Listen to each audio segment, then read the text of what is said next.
Bruce Lee se desploma en el apartamento de una actriz. Su cerebro se hincha hasta reventar. Los médicos no comprenden cómo es posible. Tenía 32 años. Poseía el cuerpo más perfecto del planeta y acaba de perder la vida por una simple pastilla para el dolor de cabeza. Pero esa es solo la versión oficial, porque lo que verdaderamente ocurrió esa noche jamás se contó por completo. La escena del cuerpo fue alterada antes de llamar hacia emergencias. Hubo inconsistencias brutales en la autopsia y el gobierno de Hong Kong cerró el expediente en exactamente 72 horas. Lo más escalofriante, 20 años después, su hijo Brandon moriría de la misma forma. Mismo tipo de suceso, misma edad, mismo tipo de rodaje, con una bala que jamás debió estar ahí. En este video descubrirás la grabación médica del primer colapso de Bruce que nadie conoció. La carta que Betty Timpey redactó pero nunca envió, y el informe forense que desapareció de los archivos oficiales 3 semanas tras su muerte. Esta es la historia que Hollywood enterró durante 50 años y comienza 2 meses antes con un desmayo que todos ignoraron. Mayo de 1973. Estudio Golden Harvest en Hong Kong. Bruce está doblando diálogos para Operación Dragón. Lleva 14 horas de trabajo. De pronto se detiene. Se lleva la mano a la cabeza. Dice que siente presión, como si su cráneo fuera a estallar, y colapsa. Cae al suelo, los ojos se le van hacia atrás, comienza a convulsionar. El equipo entra en pánico, llaman a una ambulancia, lo trasladan al Hospital Baptist. Los doctores descubren algo aterrador: edema cerebral. Su cerebro está inflamado, peligrosamente inflamado. Le realizan pruebas de emergencia, escáneres, análisis de sangre, todo. Los médicos le advierten: necesita descansar, necesita detenerse. Su cuerpo está al límite. Bruce firma su alta esa misma noche. Vuelve al gimnasio al día siguiente. Nadie explica por qué lo dejaron continuar. Nadie pregunta si es seguro. Nadie frena la máquina. Y aquí debes entender algo. Bruce no era un atleta ordinario. Entrenaba entre 6 y 8 horas diarias. Levantaba pesas, practicaba golpes, corría, hacía flexiones con un solo brazo durante 30 minutos consecutivos. Su cuerpo era una máquina de guerra perfectamente calibrada. Pero incluso las máquinas perfectas tienen sus límites. Y aquí está el primer detalle que casi nadie conoce. Existe una grabación de audio de esa visita al hospital. Fue archivada como confidencial por el Hospital Baptist. En ella, un doctor le dice a Bruce algo concreto: si vuelve a tener un episodio así, puede ser fatal. Bruce responde: no tengo tiempo para ser mortal. Esa grabación desapareció de los archivos médicos en 1974, pero 3 enfermeras que estuvieron presentes lo confirmaron en entrevistas décadas más tarde. Una de ellas, Margaret Low, declaró en 2003: sabíamos que iba a morir, todos lo sabíamos, pero él no nos escuchaba y los productores tampoco querían escuchar. Margaret añadió algo más: Bruce me dijo que había estado tomando algo para mantenerse despierto, algo que le daba energía. No dijo qué era, pero sus pupilas estaban dilatadas. Su pulso estaba acelerado incluso después de estabilizarlo. Ese no era el colapso de alguien sano. ¿Qué estaba tomando Bruce? Nunca lo sabremos con certeza. Pero en los años 70 era habitual que los actores de acción consumieran anfetaminas para sostener el ritmo brutal de los rodajes. Pastillas para dormir de noche, pastillas para despertar de mañana. El cuerpo humano no está diseñado para ese ciclo, y Bruce estaba rodando 3 películas al mismo tiempo. 2 meses después de ese primer colapso, Bruce se encuentra en la cima absoluta. Operación Dragón está a punto de estrenarse en Estados Unidos. Warner Bros. Predice que será la película más grande del año. Bruce está negociando un contrato de 5 películas. Va a ser la primera superestrella asiática de Hollywood, el primero en romper esa barrera. Ha pasado toda su vida enfrentando el racismo de la industria. Le dijeron que nunca tendría un papel protagónico, que los asiáticos no venden, que su acento es demasiado marcado, que su rostro no es americano. En 1966, Bruce desarrolló el concepto de una serie llamada The Warrior, sobre un maestro de artes marciales en el Viejo Oeste. La cadena ABC adoró el concepto, pero no le dieron el papel protagónico a Bruce. Se lo entregaron a David Carradine, un actor blanco que no sabía artes marciales. La serie se llamó Kung Fu y fue un éxito masivo. Bruce jamás recibió crédito, jamás recibió un centavo, y tuvo que ver cómo un actor blanco se enriquecía con su idea. Esa fue la razón por la que regresó a Hong Kong en 1971, porque en Hollywood no tenía futuro. En Hong Kong lo trataban como un dios. Y ahora, 2 años después, Hollywood finalmente lo necesitaba. Operación Dragón iba a demostrarle al mundo que Bruce Lee era imparable. Falta exactamente una semana para el estreno en Los Ángeles, y entonces llega el 20 de julio de 1973. Esa mañana, Bruce sale de su casa en Kowloon Tong. Luce perfectamente saludable. Desayuna con su esposa Linda y sus 2 hijos, Brandon de 8 años y Shannon de 4.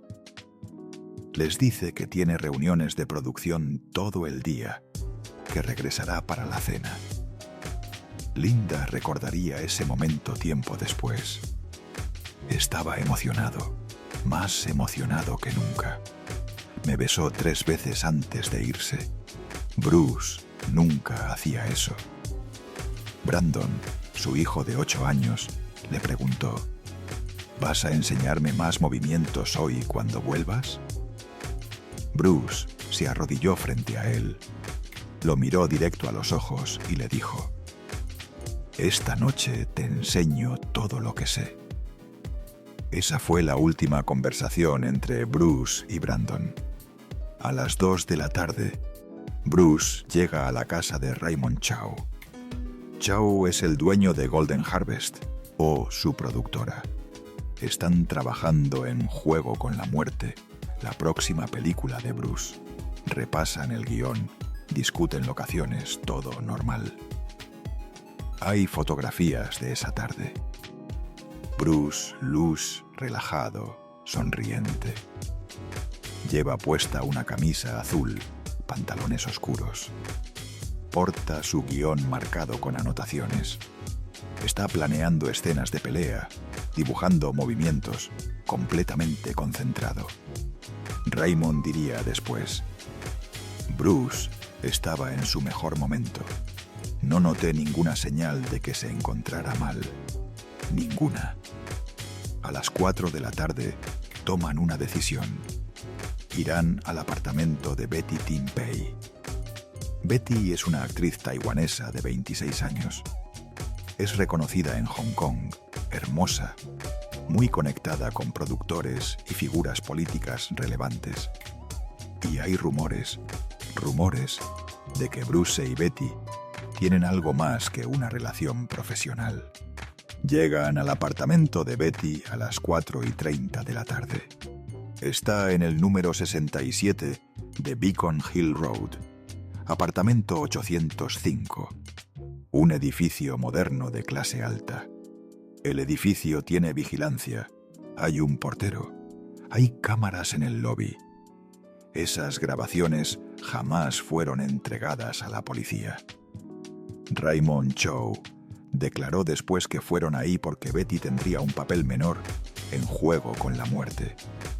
Necesitaban discutir su escena. Pero aquí está el problema. ¿Por qué ir al apartamento de Betty? ¿Por qué no reunirse en las oficinas de Golden Harvest? ¿Por qué Raymond Chow necesitaba estar presente en una reunión sobre un papel tan secundario? Y más extraño todavía, nadie avisó a Linda. Bruce nunca le dijo a su esposa que estaría en el apartamento de otra mujer. Dentro del apartamento, los tres revisan el guión. Todo parece normal. Pero alrededor de las 6 de la tarde, Bruce se queja de dolor de cabeza, un dolor intenso, persistente. Le pide a Betty una aspirina. Betty no tiene aspirina, tiene algo más fuerte. Equagesic es un analgésico combinado. Contiene 2 sustancias, aspirina y meprovamato. El meprovamato es un relajante muscular potente, muy potente, tan potente que hoy está restringido o prohibido en muchos países por sus efectos secundarios peligrosos. Puede provocar sedación extrema, problemas respiratorios y, en casos excepcionales, colapso cardiovascular. Betty le da una pastilla de Equagesic. Bruce la ingiere. Dice que necesita recostarse un momento, que el dolor es muy fuerte. Va al dormitorio de Betty. Se acuesta en su cama. Le indica a Raymond y a Betty que solo necesita 20 minutos. Raymond mira su reloj. Son las 6:15 de la tarde. Raymond se marcha. Tiene otra reunión. Le pide a Betty que lo llame cuando Bruce despierte. Tienen que ir a cenar con el actor George Lazenby a las 8 de la noche para hablar de su participación en Juego con la Muerte. Betty se queda. Son las 6:30 de la noche y Bruce Lee acaba de tomar su última pastilla. Pasan las horas, 7 de la tarde. Bruce no despierta. 7:30 de la tarde. Betty entra al cuarto. Intenta despertarlo. Bruce no responde. Ella diría después que pensó que estaba durmiendo profundamente, que no quería molestarlo. Pero hay algo que Betty nunca explicó. ¿Por qué esperó tanto? Si alguien te dice que necesita dormir 20 minutos y pasa una hora, ¿no lo verificarías? ¿No lo despertarías? Especialmente si tiene una cena importante en menos de una hora. 8 de la tarde. Betty comienza a preocuparse. Lo sacude. Nada. Su cuerpo está caliente, demasiado caliente. Está sudando, pero no reacciona. Sus ojos están abiertos, pero no hay nadie ahí. Betty entra en pánico. Llama a Raymond Chow. Raymond vuelve corriendo al apartamento. Llega a las 8:30 de la noche. Entra al dormitorio. Ve a Bruce inconsciente en la cama de Betty. Intenta despertarlo. Le grita. Lo sacude con violencia. Le da palmadas en la cara. Bruce no reacciona. Y aquí es donde la versión oficial comienza a desmoronarse por completo. Raymond Chow declaró después que llamó a una ambulancia de inmediato, que los paramédicos llegaron rápido, que hicieron todo lo posible. Pero hay testigos que contradicen esa versión. Vecinos del edificio declararon que escucharon gritos provenientes del apartamento 805 alrededor de las 8 de la noche. Gritos de pánico, gritos de despierta, despierta, y luego silencio. Silencio absoluto durante casi 30 minutos. ¿Qué ocurrió en esos 30 minutos? Un vecino del 8º piso, el señor Chen Wei, declaró a un periódico local en 1975: escuché pasos apresurados, muchos pasos, como si estuvieran moviéndose dentro del apartamento 805. Escuché muebles siendo desplazados y luego todo quedó en silencio. ¿Quién más estaba en ese apartamento? ¿Qué estaban moviendo? Un paramédico que respondió al llamado, Charles Wu, concedió una entrevista en 1993, 20 años después, donde reveló algo perturbador. Cuando llegamos al apartamento, la escena se sentía preparada. El cuerpo estaba en la cama, perfectamente acomodado, demasiado perfecto, como si alguien lo hubiera posicionado. Las sábanas estaban estiradas, las almohadas perfectamente colocadas. No parecía la escena de una emergencia médica. Charles añadió: y había un olor extraño. No sé describirlo con exactitud, pero no era solo sudor.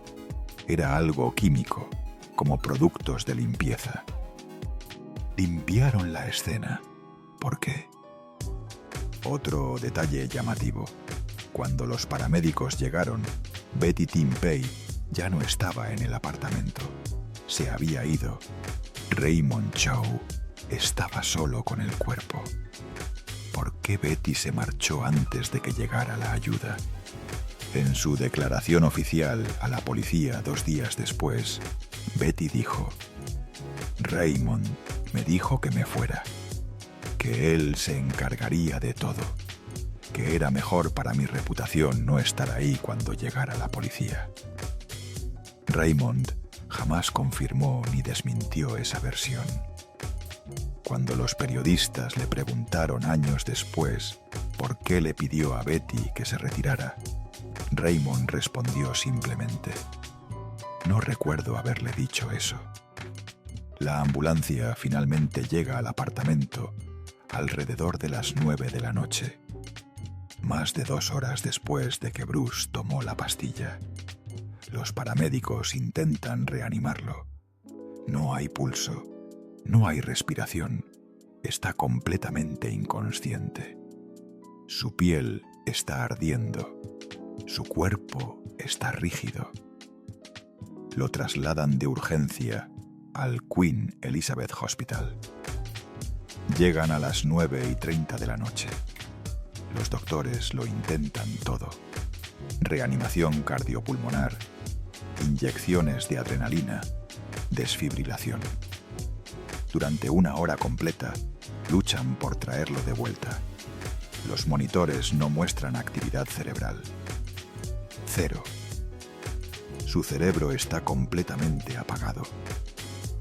El doctor R.R. Lysett, el médico a cargo, sabe que es inútil, pero continúa de todas formas porque es Bruce Lee, porque no puede simplemente dejarlo ir. A las 10:30 de la noche, el doctor Lysett se detiene, se quita los guantes, voltea hacia el equipo médico y declara la hora de muerte. 11:30 de la noche. 20 de julio de 1973. Bruce Lee. 32 años. El hombre más veloz del mundo. El cuerpo más perfecto jamás filmado.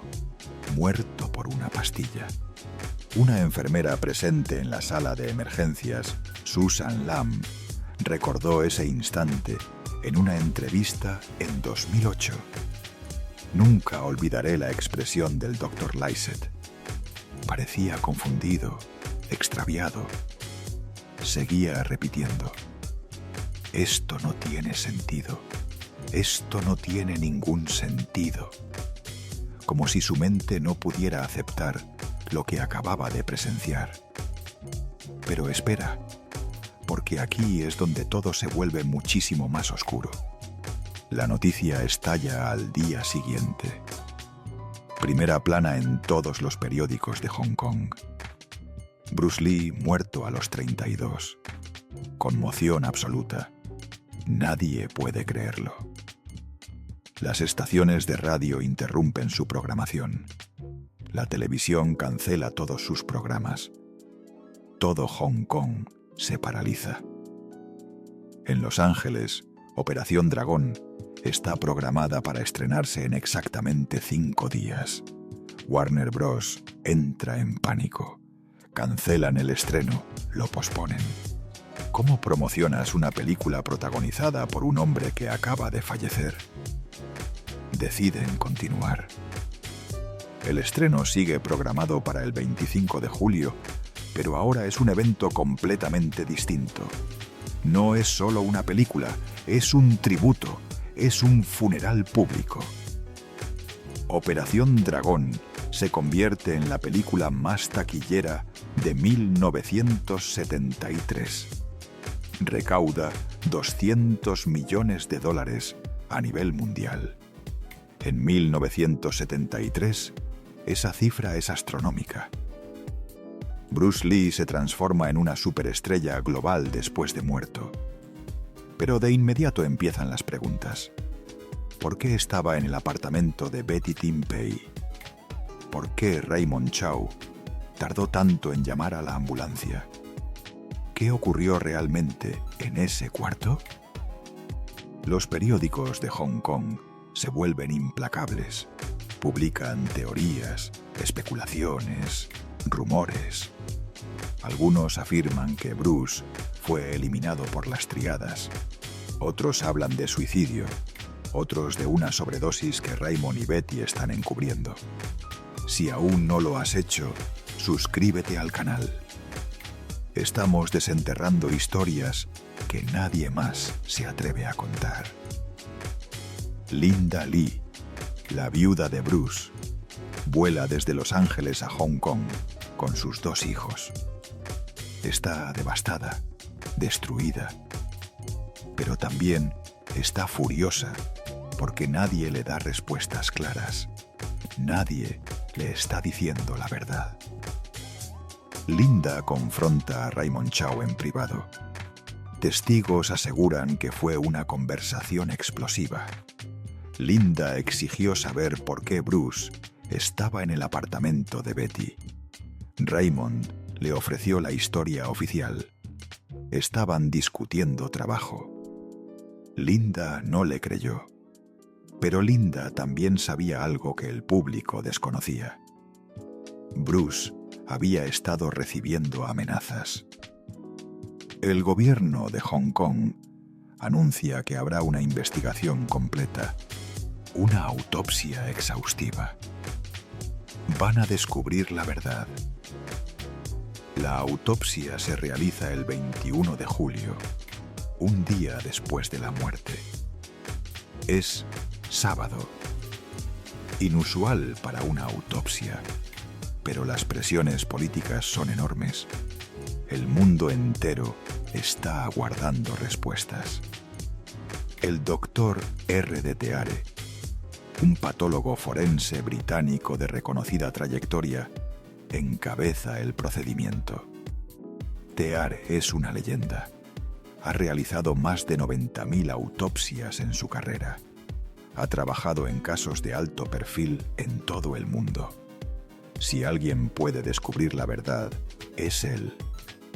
Y lo que encuentran es imposible de explicar. El cerebro de Bruce está masivamente inflamado.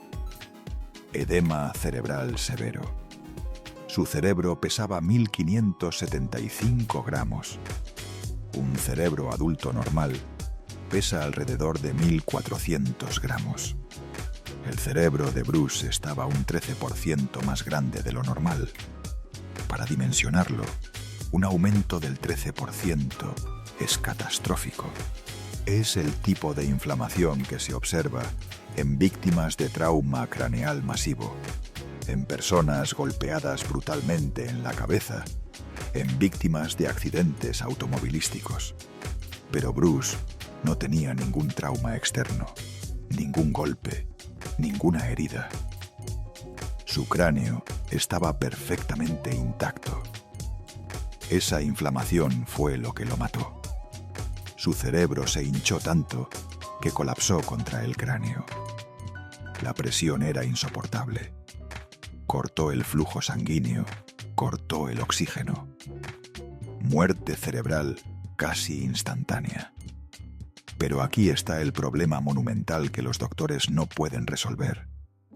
El Equagesic que supuestamente tomó no aparece en cantidades significativas en su organismo.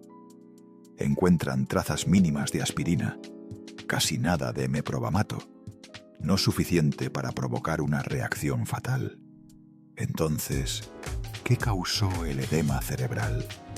El doctor T examina cada órgano. Los pulmones están limpios, el corazón está perfecto. El hígado muestra señales de estrés, pero nada anormal para alguien que entrena con esa intensidad. Los riñones funcionan bien. No hay indicios de enfermedad, no hay tumores, no hay nada que explique por qué este hombre murió. Realizan análisis toxicológicos exhaustivos. Buscan todo: heroína, cocaína, anfetaminas, barbitúricos, venenos, sustancias poco comunes. Y no encuentran nada, absolutamente nada que explique por qué su cerebro reventó. Pero encuentran algo extraño: cannabis en su estómago. Una cantidad pequeña, pero está ahí. Raymond Chow y Betty Timpey nunca mencionaron que Bruce hubiera fumado o consumido cannabis esa tarde. Cuando la policía les pregunta específicamente al respecto, ambos niegan haberlo visto fumar nada. ¿De dónde provino el cannabis? El Dr. Teer propone una teoría: hipersensibilidad al Equagesic. Sostiene que Bruce debió haber tenido una reacción alérgica extrema y poco frecuente a uno de los componentes. Una reacción tan rara que es casi imposible de anticipar. La combinación de cannabis más Equagesic, más el calor extremo de Hong Kong ese día, 32 grados Celsius, más la deshidratación crónica de Bruce, pudo haber creado una tormenta perfecta que desencadenó el edema. Pero otros médicos no están convencidos. El Dr. Langford, otro patólogo británico presente en la autopsia, señala algo crítico. Para que el cerebro se inflame a este nivel, tuvo que haber ocurrido un evento catastrófico, un trauma, un sangrado masivo, algo enorme. Una pastilla, incluso con una reacción alérgica severa, no explica esta magnitud de daño. Esto parece más una hemorragia cerebral. Pero no hay hemorragia, no hay sangrado interno. El cerebro simplemente se inflamó. El doctor Peter Wong, un neurólogo de Hong Kong consultado durante la investigación, sugiere otra posibilidad. Bruce pudo haber tenido una predisposición genética al edema cerebral. El primer colapso de mayo fue una advertencia. Su cerebro ya estaba en situación vulnerable. Cualquier cosa, incluso una pastilla común, pudo haber desencadenado este segundo episodio fatal. Pero eso no explica por qué nadie actuó tras el primer colapso. ¿Por qué los doctores del Hospital Baptist lo dejaron irse? ¿Por qué no lo monitorearon? ¿Por qué no le prohibieron entrenar? La conclusión oficial del informe de autopsia, emitida el 24 de julio de 1973, 3 días después de su muerte, es devastadora en su simpleza. Muerte por desgracia. Muerte por desgracia. Esas 3 palabras. Eso es todo. Sin explicación real, sin respuestas. Solo una reacción poco común a una pastilla que millones de personas consumen sin inconvenientes. Y el gobierno de Hong Kong cierra el expediente de inmediato. No hay más investigaciones, no hay seguimiento. El caso está cerrado. Pero hay algo más, algo que casi nadie sabe y que lo cambia todo. El informe forense completo, el documento de 47 páginas con todos los detalles médicos, análisis microscópicos, fotografías de la autopsia, análisis químicos y testimonios de todos los doctores presentes, desapareció de los archivos del gobierno de Hong Kong 3 semanas después de ser archivado. Una copia fue guardada en el Queen Elizabeth Hospital para referencia médica. Esa copia desapareció en 1975. Otra copia fue enviada al Hospital Baptist, donde Bruce tuvo su primer colapso. Esa copia se extravió durante una renovación del archivo en 1977. Hoy en día, solo existen resúmenes de 2 páginas de ese informe original, 2 páginas de un documento de 47 páginas. ¿Qué había en esas 45 páginas que alguien no quería que el mundo viera? En 1998, un periodista de investigación de Hong Kong, llamado Timothy Wu, intentó obtener el informe completo, invocando leyes de libertad de información. El gobierno respondió que el documento no puede ser localizado. Timothy presionó, contrató abogados, llevó el caso a los tribunales. En 2001, la Corte finalmente dictaminó que el gobierno de Hong Kong debía producir el informe o explicar oficialmente por qué no existe. El gobierno respondió con un comunicado de una sola línea. El documento fue destruido de acuerdo con protocolos estándar de archivo después de 25 años. Pero los protocolos estándar establecen que documentos de alto perfil, especialmente los relacionados con figuras públicas, deben ser preservados indefinidamente. Alguien mintió. Y ahora tenemos que hablar de la mujer que estaba ahí cuando todo sucedió. La mujer que guarda secretos que cambiarían todo. Betty Tin Pei. 26 años en 1973. Actriz taiwanesa.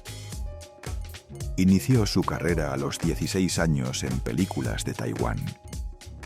Rápidamente se convirtió en una de las actrices más solicitadas de Hong Kong. No solo por su talento, no solo por su belleza, sino por sus conexiones. Betty era conocida en la industria como alguien protegida. ¿Protegida por quién?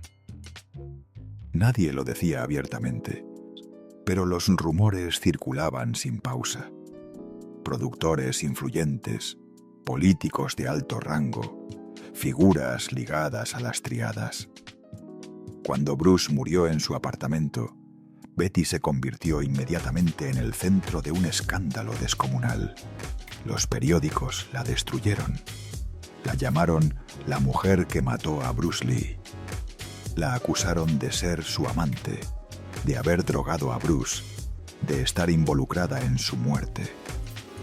Publicaron fotos de su apartamento, de su dormitorio, acosaron a su familia. Betty se escondió durante semanas. No salió de su casa, no habló con nadie. Finalmente, 3 días después de la muerte, su abogado organizó una conferencia de prensa. Betty apareció con anteojos oscuros. Lucía exhausta, destrozada. Leyó un comunicado preparado. Bruce Lee vino a mi apartamento el 20 de julio junto con Raymond Chow para discutir mi participación en Juego con la Muerte. Bruce se sintió mal. Le di una pastilla para el dolor de cabeza. Eso es todo. Yo no maté a Bruce Lee. No sé por qué murió. Los doctores dicen que fue una reacción a la medicina. Yo solo quería ayudarlo. Los reporteros gritaron preguntas. Betty no respondió ninguna. Salió velozmente de la sala. Pero su historia comenzó a variar.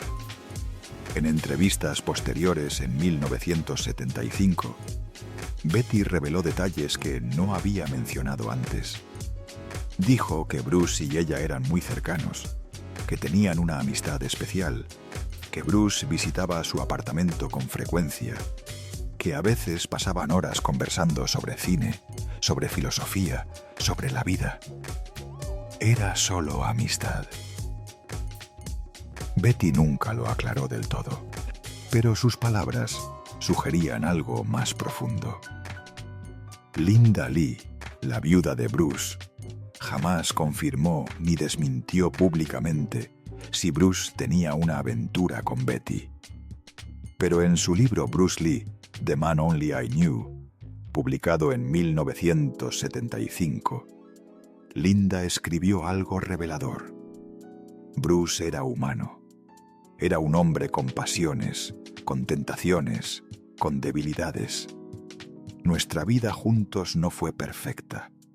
Tuvimos momentos difíciles, hubo cosas que dolieron, pero lo amé completamente y sé que él me amó hasta su último aliento.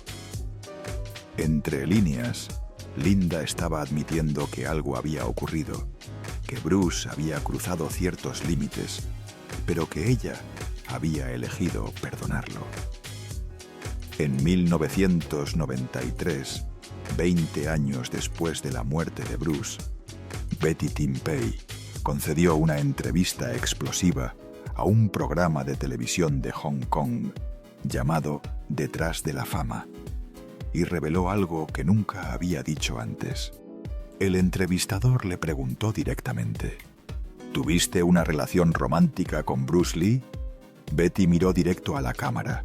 Sus ojos se llenaron de lágrimas. Bruce y yo nos amábamos, dijo. Lo amé desde el instante en que lo conocí, y él me amó. No fue solo eso, no fue solo una aventura, fue algo real, profundo. Pero él estaba casado, tenía hijos, y yo sabía que nunca iba a dejar a Linda. Entonces, vivimos en las sombras robando momentos, fingiendo que era solo amistad.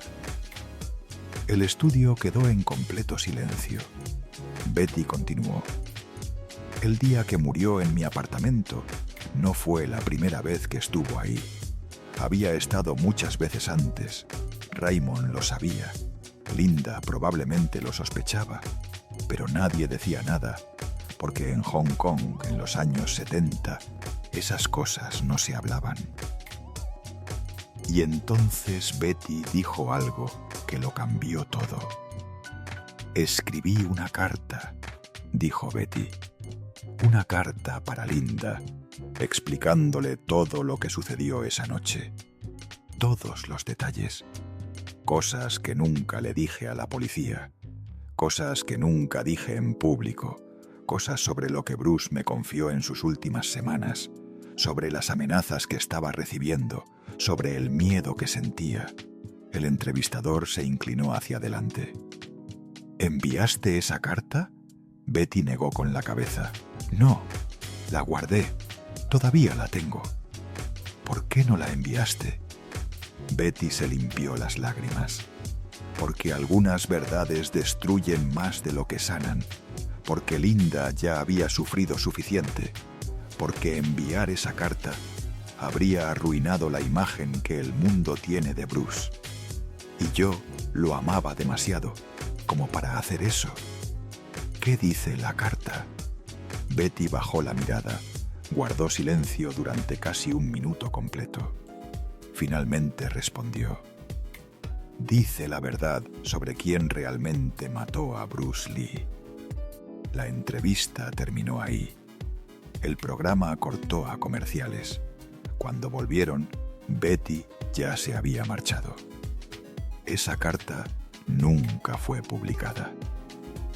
Betty murió el 14 de marzo de 2023 a los 75 años en su apartamento en Hong Kong. Según su familia, Betty destruyó todos sus documentos personales, incluida esa carta, antes de fallecer. ¿Qué decía esa carta? ¿Qué verdad era tan devastadora que Betty prefirió llevársela a la tumba? Solo hay una persona que podría haberlo sabido, y esa persona es Raymond Chow. Raymond Chow falleció el 2 de noviembre de 2018 a los 91 años. En sus últimos años concedió muy pocas entrevistas, pero en 2015, 3 años antes de su muerte, un periodista logró hacerle una pregunta directa. ¿Qué ocurrió realmente en el apartamento de Betty Tin Pei el 20 de julio de 1973? Raymond, ya frágil y anciano, respondió con voz temblorosa: lo que sucedió ese día me perseguirá hasta la tumba. Hay cosas que vi, cosas que hice, decisiones que tomé, y tendré que cargar con eso para siempre. Pero no puedo decir más. Prometí no decir más, y voy a mantener esa promesa. ¿A quién le prometiste? Raymond cerró los ojos. A la gente que todavía tiene poder para destruir lo que queda de mi vida. Esa fue la última vez que Raymond habló públicamente sobre la muerte de Bruce Lee. Pero la conexión de Betty con la muerte de Bruce no concluye ahí. ¿Por qué? Hay algo más, algo que vincula a Betty Tin Pei con las triadas de Hong Kong, con el verdadero motivo por el que Bruce Lee pudo haber sido asesinado. Y eso nos conduce a la parte más oscura de esta historia. Hong Kong, en los años 70, no era solo cine y glamour. Era un territorio controlado por las triadas, organizaciones criminales que lo manejaban todo. Narcotráfico, extorsión, prostitución, juegos de azar y especialmente la industria del entretenimiento. Si querías hacer películas en Hong Kong, tenías que negociar con las triadas, tenías que pagar su cuota, tenías que usar sus estudios, contratar a sus actores, jugar según sus reglas. Bruce Lee se negó. Cuando regresó a Hong Kong en 1971, tras años en Estados Unidos, Bruce ya era una leyenda de la televisión americana por su papel como Kato en The Green Hornet. Las productoras de Hong Kong lo querían desesperadamente, pero muchas de esas productoras estaban financiadas o controladas por las triadas. Bruce dijo que no. Rechazó contratos de productoras vinculadas a la triada 14K. Rechazó propuestas de la Sanjeon. Rechazó dinero proveniente de fuentes criminales. Y lo que es peor, desde la perspectiva de las triadas, empezó a hablar públicamente sobre la corrupción en la industria. En una entrevista en 1972, Bruce declaró: Hong Kong tiene un problema. La industria del cine está podrida desde adentro. Hay gente que lo controla todo, que extorsiona a actores, que amenaza a directores, que lava dinero a través de películas, y nadie dice nada porque tienen miedo. Esas palabras fueron publicadas en el periódico más importante de Hong Kong. Las triadas no perdonan ese tipo de desafíos públicos. Pero hay algo más profundo, algo cultural, algo que Bruce violó de manera imperdonable. Estaba haciendo algo que quebrantaba uno de los códigos más sagrados de la cultura marcial china. Estaba enseñando Kung Fu a extranjeros. En los años 60, cuando Bruce abrió sus escuelas de artes marciales en Seattle y luego en Oakland, California, fue visto como un traidor absoluto por los maestros tradicionales chinos. El Kung Fu era un secreto celosamente guardado, un arte transmitido únicamente dentro de familias específicas y linajes cerrados, jamás a extranjeros y absolutamente nunca a personas blancas. Bruce no solo enseñó a extranjeros, enseñó a blancos, a negros, a mexicanos, a cualquiera que quisiera aprender. Quebró el código completamente. Democratizó un arte que se suponía debía permanecer exclusivo. Y por eso, algunos maestros en Hong Kong y en toda China lo odiaban con una pasión feroz. Hay registros documentados de que Bruce recibió amenazas, llamadas telefónicas a medianoche, cartas sin remitente, mensajes deslizados bajo la puerta de su casa, todos diciéndole lo mismo. Deja de prostituir el arte chino, deja de enseñar a los demonios blancos o paga el precio. Linda Li lo confirmó en entrevistas posteriores. Dijo que Bruce recibía amenazas constantemente, que estaba inquieto, que había reforzado la seguridad en su hogar, que había comenzado a variar sus rutas al salir. En 1973, pocos meses antes de su muerte, un maestro de Kung Fu en San Francisco, llamado Wong Jack-man, hizo declaraciones públicas en un periódico chino, acusando a Bruce de traicionar la herencia sagrada de China. Wong Jack-man ya había combatido contra Bruce en 1964 en un enfrentamiento cerrado que se volvió legendario. Bruce ganó, pero la rivalidad nunca concluyó. Y en 1973, Wong afirmaba abiertamente que Bruce merecía ser castigado. Ahora une todos los puntos. Bruce está desafiando a las triadas públicamente, rechazando su dinero, amenazando su control sobre la industria. Bruce está traicionando la cultura china al enseñar Kung Fu a extranjeros. Está recibiendo amenazas de maestros tradicionales. Bruce está en la cima de su carrera. Está a punto de irrumpir en Hollywood. Está a punto de convertirse en el primer asiático en ser una superestrella global. Y de repente muere en circunstancias extremadamente extrañas en el apartamento de una mujer con conexiones a las triadas, con un productor presente que también tiene esas conexiones, en una escena que fue preparada antes de que llegaran los paramédicos. ¿Coincidencia? Betty Tin Pei vivía en un edificio en Beacon Hill Road. Ese edificio era conocido. Varios apartamentos en ese edificio eran propiedad de miembros de alto rango de la triada 14K. Betty nunca explicó cómo pudo costear un apartamento en ese edificio tan exclusivo con su salario de actriz. Raymond Chow, el productor que acompañaba a Bruce ese día, también tenía conexiones documentadas. Golden Harvest, su productora, frecuentemente requería la protección de las triadas para filmar en ciertas locaciones de Hong Kong. Raymond había negociado con ellas en múltiples ocasiones.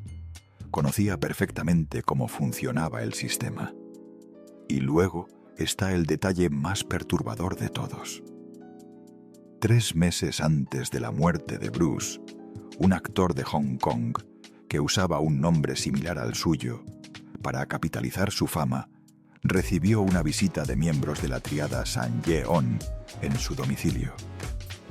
Le dijeron que dejara de hacer películas imitando a Bruce Lee, que estaba robando el nombre, que estaba faltando el respeto.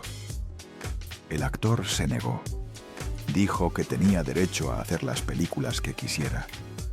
2 semanas después, fue atacado en la calle por 3 hombres enmascarados. Lo golpearon brutalmente con bates de béisbol. Le quebraron 2 costillas, le fracturaron la mandíbula. Y mientras estaba en el suelo sangrando, uno de los hombres se agachó y le susurró: «Deja de imitar a Bruce, o lo próximo será tu familia». El actor dejó de hacer películas de artes marciales de inmediato. Se mudó a Taiwán. Nunca regresó a Hong Kong. Si las triadas estaban dispuestas a atacar salvajemente a un imitador sin relevancia, ¿qué harían con el hombre real que las estaba desafiando abiertamente? Nunca habrá pruebas definitivas. Las triadas no dejan evidencia. Operan en las sombras con maestría. Son expertas en hacer que los asesinatos parezcan accidentes. Y si realmente estuvieron involucradas en la muerte de Bruce, se aseguraron de que nunca pudiera probarse. Pero hay una última pieza de esta historia, la que conecta absolutamente todo, y es la más aterradora de todas, porque 20 años después, el hijo de Bruce Lee moriría exactamente de la misma manera, y esa coincidencia es imposible de ignorar. 31 de marzo de 1993. Wilmington, Carolina del Norte. Brandon Lee, 28 años. Está filmando The Crow. Es su gran oportunidad, su película de quiebre. Después de años viviendo bajo la inmensa sombra de su padre, después de años escuchando comparaciones constantes, después de años intentando demostrar que es más que el hijo de Bruce Lee, Brandon finalmente tiene su propio momento. The Crow es una película oscura, gótica, violenta, basada en un cómic de culto sobre un músico que regresa de la muerte para vengar su asesinato y el de su prometida. Brandon es perfecto para el papel. Tiene la intensidad, tiene el físico, tiene el talento y tiene algo que Bruce nunca tuvo: libertad para construir su propia identidad. Están rodando una escena crucial. Es la escena del asesinato. El personaje de Brandon, Eric Draven, entra a su loft. Un grupo de pandilleros lo está esperando. Uno de ellos, interpretado por el actor Michael Massey, dispara a Eric con un revólver calibre .44 Magnum. Es una escena simple. Miles de películas han filmado secuencias como esta. Existen protocolos estrictos. Las armas deben ser revisadas por el armero antes de cada toma. Las balas deben ser falsas, llamadas blanks o fogueos. Los armeros deben verificar que el cañón esté completamente despejado. Todo debe comprobarse 3, 4, 5 veces. Pero ese día algo salió terrible, imposiblemente mal. Es tarde, casi medianoche. El equipo está agotado. Llevan 14 horas de rodaje. Todos quieren terminar e irse a casa. El director decide hacer una toma más. Una última toma de la escena del disparo. El armero, un hombre llamado Michael Griggs, revisa el arma, o al menos se supone que la revisa. Después asegurará que lo hizo, pero otros miembros del equipo no recuerdan haberlo visto. La escena se prepara. Brandon entra al set. Lleva puesta una chaqueta negra, carga una bolsa de supermercado llena de utilería. Actúa con naturalidad, relajado. Michael Massey está posicionado a unos 12 pies de distancia con el revólver en la mano. El director grita: ¡Acción! Brandon abre la puerta, entra al loft, ve a los pandilleros, su expresión cambia. Hay peligro. Michael Massey levanta el revólver, apunta, dispara. El fogonazo, el ruido, el retroceso del arma.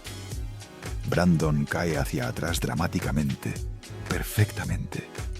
La forma en que cae es impecable, como si realmente le hubieran disparado. El director no grita «corten» de inmediato.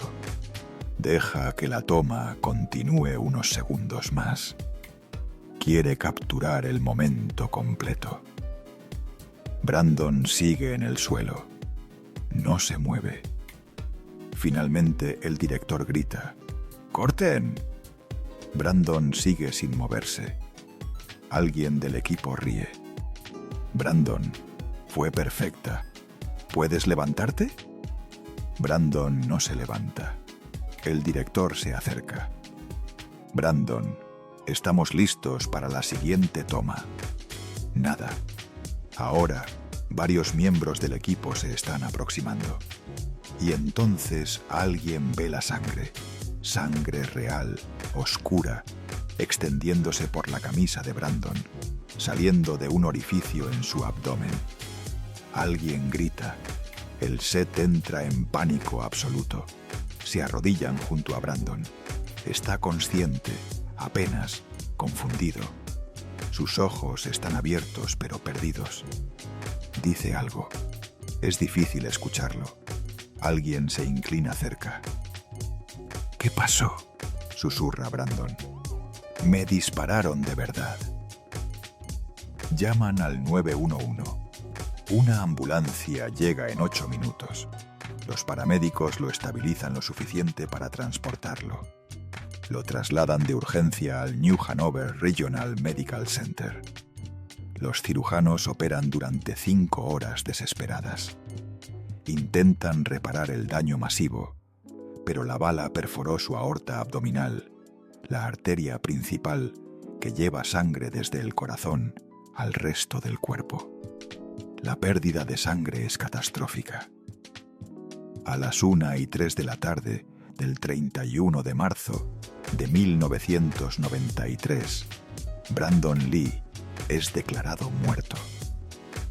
Tiene 28 años, exactamente la misma edad que tenía su padre cuando comenzaron los colapsos cerebrales. Su prometida, Elisa Hutton, estaba en el set esa noche. Vio todo.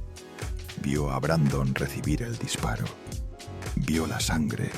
Vio el pánico. Montó en la ambulancia con él. Estaba sosteniendo su mano cuando murió. Elisa nunca volvió a trabajar en cine. Se retiró completamente de la vida pública. Nunca se casó. Nunca habló públicamente sobre esa noche en detalle. Y aquí está la parte que hace que todo esto sea imposible de ignorar. La investigación posterior revela algo que no tiene sentido. Existe algo llamado bala fantasma o squib load. Ocurre cuando parte de una bala de fogueo queda atascada en el cañón de un arma. Días después, cuando se dispara otro fogueo, la carga explosiva empuja ese fragmento atascado hacia afuera con fuerza letal. Eso fue lo que mató a Brandon. Una bala que no debía estar ahí. Un fragmento atorado en el cañón. Un protocolo que no se siguió. Pero aquí está la pregunta, que nadie puede responder satisfactoriamente.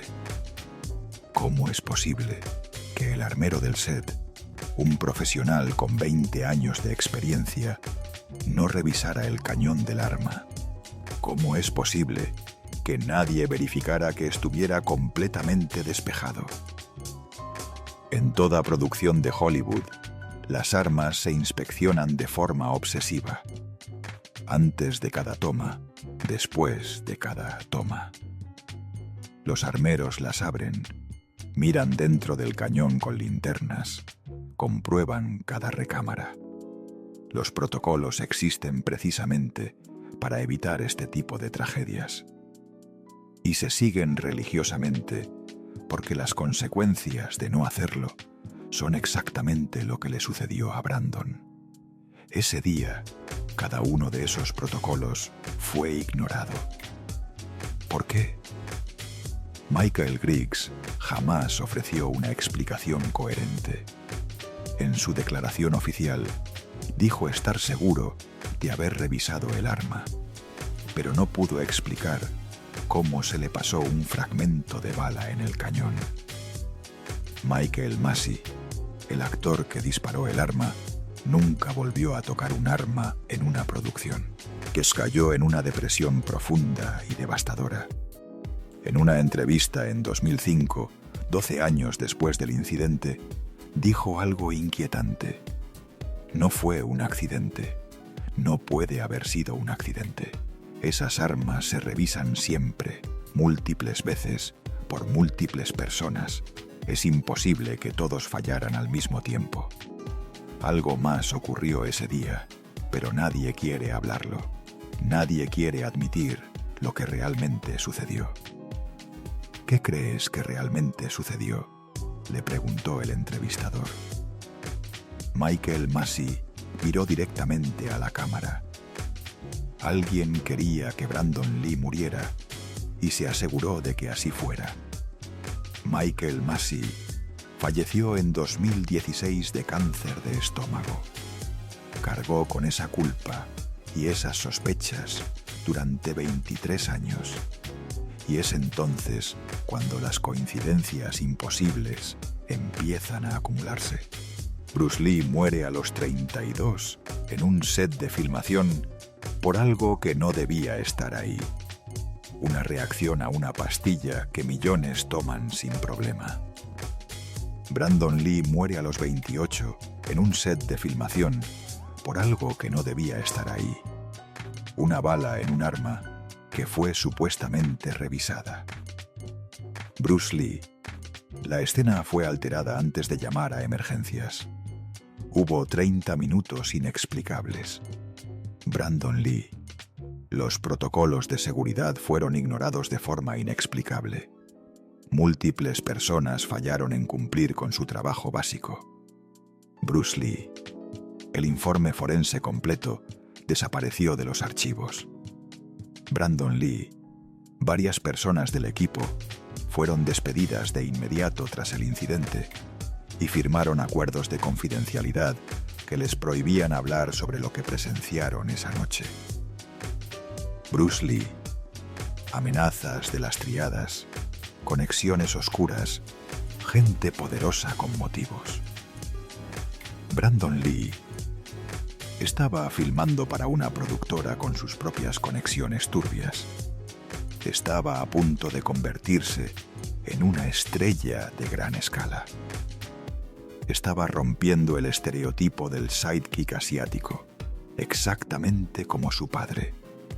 2 generaciones, misma familia, misma industria, muertes imposibles que nunca fueron completamente explicadas. ¿Maldición? ¿Coincidencia estadística? ¿O algo mucho más oscuro? Linda Lee Cadwell, la mujer que perdió a su esposo y a su hijo en circunstancias imposibles, ha vivido con estas preguntas durante más de 30 años. En una entrevista en 2018, cuando tenía 73 años, le preguntaron directamente si cree en la maldición de la familia Lee. Linda respiró profundo. Sus ojos se llenaron de lágrimas. No creo en maldiciones, no creo en magia, creo en patrones. Y el patrón aquí es absolutamente claro. 2 hombres extraordinarios en la cima de sus carreras, rodeados de gente poderosa con intereses en mantenerlos controlados o silenciados, muertos en circunstancias que nunca fueron completamente explicadas. ¿Crees que fueron asesinados? Linda permaneció en silencio por un largo momento. Creo que hay preguntas que nunca serán respondidas. Creo que hay gente que conoce la verdad y ha elegido llevársela a la tumba. Y creo que mi familia pagó un precio por desafiar a las personas equivocadas.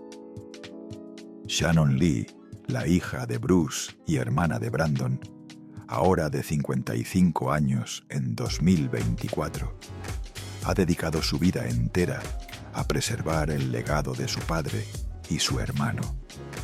Dirige la Bruce Lee Foundation, ha producido documentales, ha escrito libros, ha peleado sin descanso contra la explotación comercial de la imagen de su padre. Pero también ha investigado de forma obsesiva. En 2020, Shannon participó en un podcast de investigación criminal llamado Detrás de la Fama y dijo algo que pocos habían escuchado antes. He pasado 30 años investigando la muerte de mi padre. He hablado con médicos, con investigadores privados, con expertos forenses. He leído cada documento disponible. He entrevistado a personas que estuvieron ahí. Y la conclusión a la que he llegado es simple, pero devastadora. Nunca sabremos la verdad completa. Pero sé esto con absoluta certeza. Mi padre no murió por una simple pastilla y mi hermano no murió por un simple accidente. ¿Qué crees que ocurrió realmente? Shannon eligió sus palabras con cuidado. Creo que mi padre representaba una amenaza, que no solo para las triadas, no solo para los maestros tradicionales, sino para un sistema completo que no quería ver a un asiático irrumpir en Hollywood, que no quería ver a alguien desafiar tanto poder. Y cuando estás en esa posición, cuando eres ese tipo de amenaza, los accidentes convenientes pueden suceder. ¿Y Brandon? La voz de Shannon se quebró. Brandon estaba diciendo exactamente lo mismo. Estaba rompiendo las mismas barreras, desafiando las mismas expectativas. Y 20 años después, otro accidente conveniente. Suscríbete al canal para no perderte ninguna historia como esta. Seguimos desenterrando lo que otros prefieren mantener oculto. Hay un detalle final que Shannon nunca ha abordado públicamente en profundidad, pero que apareció en documentos legales sellados en 1995 durante una demanda civil relacionada con la muerte de Brandon. 2 años después de su fallecimiento, la familia Lee recibió una carta anónima.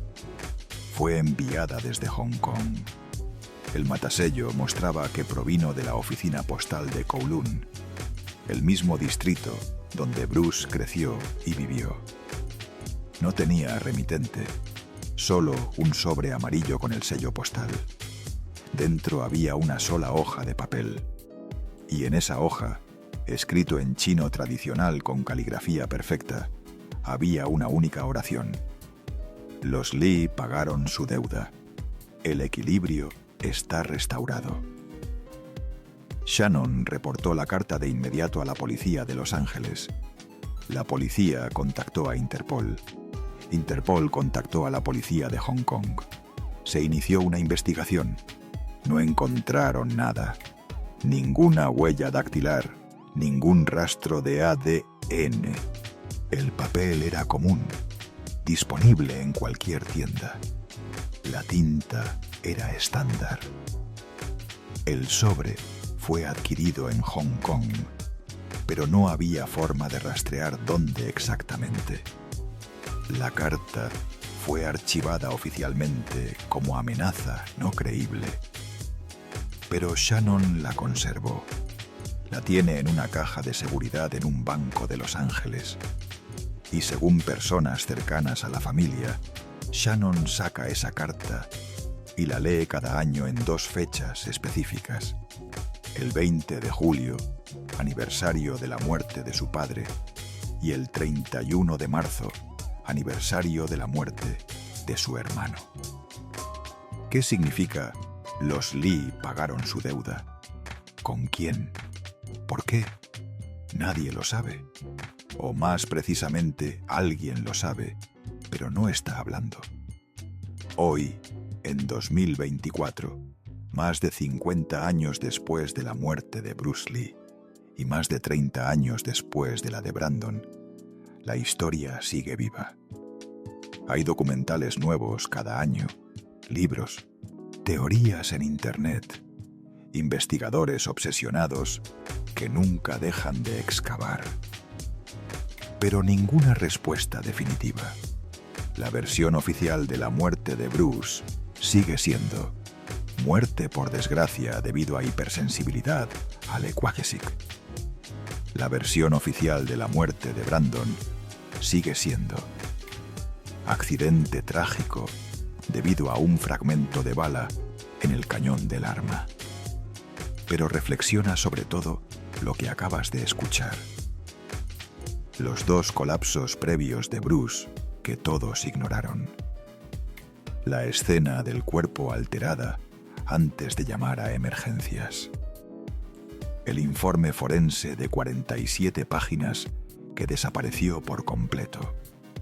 Las inconsistencias masivas en la autopsia.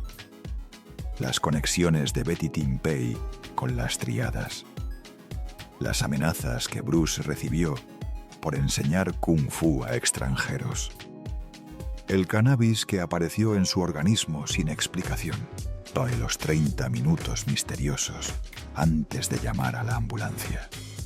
Y luego, 20 años después, Brandon muriendo en un set de filmación por una bala que accidentalmente quedó en un arma supuestamente revisada por profesionales. Los protocolos inexplicablemente ignorados. Las personas silenciadas con acuerdos de confidencialidad. La carta anónima enviada 2 años después. ¿Cuántas coincidencias son demasiadas coincidencias? Bruce Lee cambió el mundo para siempre. Fue el primer asiático en irrumpir en Hollywood. Llevó las artes marciales a Occidente. Inspiró a millones de personas en todo el planeta. Desafió el racismo institucionalizado. Desafió la tradición cerrada. Desafió a los poderosos que querían mantener el statu quo. Y pagó el precio más alto. Su hijo Brandon estaba haciendo exactamente lo mismo. Estaba rompiendo barreras, construyendo su propio camino, demostrando que los asiáticos podían ser estrellas de acción, protagonistas, héroes, no solo secundarios o villanos estereotipados. Y también pagó el precio. La familia Lee perdió 2 generaciones en las circunstancias más extrañas posibles. El imperio que Bruce edificó con sangre, sudor y determinación no tiene heredero masculino. Brandon iba a ser quien continuara el legado, quien llevara el nombre hacia adelante, quien finalmente completara lo que Bruce comenzó. Pero murió 3 semanas antes de su boda. Murió en la cima de su potencial. Murió exactamente cuando estaba a punto de tenerlo todo. Shannon lleva el apellido Lee, continúa el trabajo, preserva la memoria.